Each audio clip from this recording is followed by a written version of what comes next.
Sometimes pretending is easier than knowing. For years, I smiled at a man I knew wasn't my father. I called him Dad. I said I love you every birthday. But deep down, I always knew. There was a silence between us that said more than words ever could. And when the truth finally came out, I didn't scream. I didn't cry. I just looked at my mother and said, "It's okay. I already knew." When I was 10, I overheard a conversation I was never supposed to hear. My aunt was whispering on the phone. I was in the hallway, silent. She said, "She's getting so big. She looks more and more like him." Like who? I asked my mum that night, who was Aunt Lily talking about? She laughed too quickly. Changed the subject. That's when I knew. Not the full truth, but something was wrong.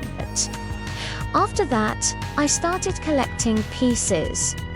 Photos, dates, blood types, questions that never got real answers.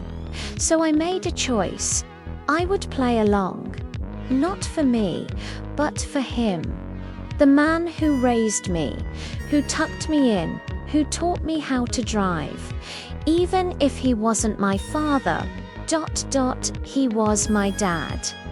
If you've ever carried a truth too heavy to say out loud, like this video, subscribe, because here we speak what others bury. And maybe, just maybe, you'll find pieces of your own story in ours. Years passed.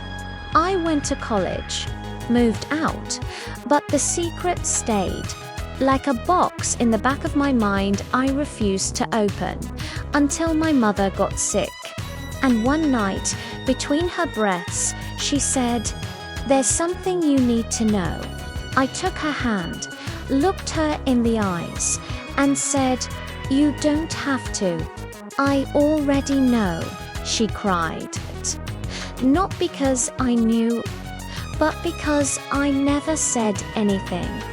Because I carried her guilt in silence. "He was a mistake," she said, "but you were never one." Then she told me his name. The man I looked like. The man I would probably never meet. And in that moment, I felt nothing. Just a strange peace. Because I had already mourned him and chosen who my father really was. Sometimes the truth doesn't come crashing down.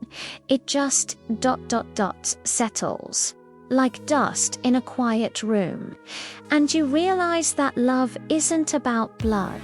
It's about who stayed. If this story meant something to you, the next one in our playlist reveals what happened when a daughter found out. Her father was still alive and had been watching from afar, because here we don't chase shock, we chase healing. And we tell the stories no one else dares to say out loud.